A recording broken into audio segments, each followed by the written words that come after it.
basically when we started out, we were. It was myself, Danny, Jamie, and John, with our old singer Darren, and we were just straight. We may have been still in school, I'm not sure, or we just left school.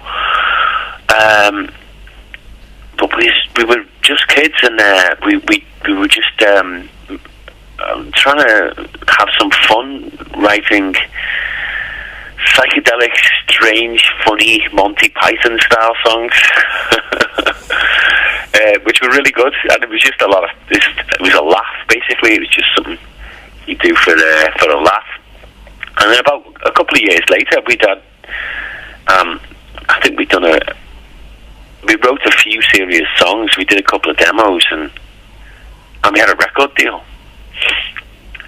So we were in the studio and going on tour in Europe and all of that, So it was it all happened really quickly for us. Tonight,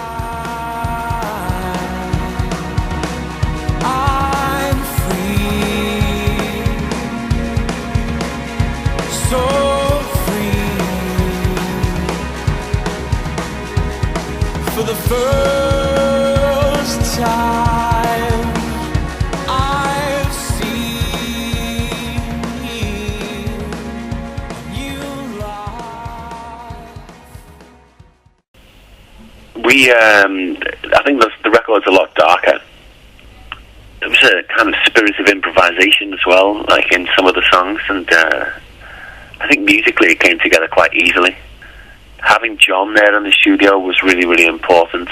The last couple of records he's been kind of in and out of the studio, and on this record he was there constantly the whole time. That was great. Having Daniel Cardoso played live drums on the record was another special inspiration. Having Lee around to do the whole thing was great.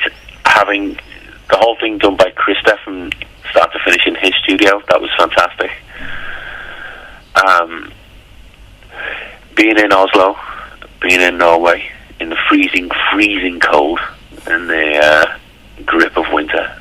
No, it's not. We don't write messages. We're not trying to tell people how to live. We're expressing ourselves. You can take from it what you like. It's up to you. It's just had a music festival called Sound City, where local, national, and international bands come to play. You've got the Matthew Street Festival, which at the end of every August as well, which is basically like a Beatles themed festival, and there's live music again throughout the city for a whole weekend. There's stages everywhere. There's music coming out of every pub. There's music on the streets. There's stages on the streets. There's something like 1 million people who come to visit, and there's every night of the year there's live music in the centre of town, all across the whole of the centre of town. And it's not that big, really, Liverpool, because it's on the waterfront. You can kind of walk from the waterfront to the other side of town in 15-20 minutes. And all of the bars and clubs along the way, they're all pumping out music. Liverpool is a huge, huge party town.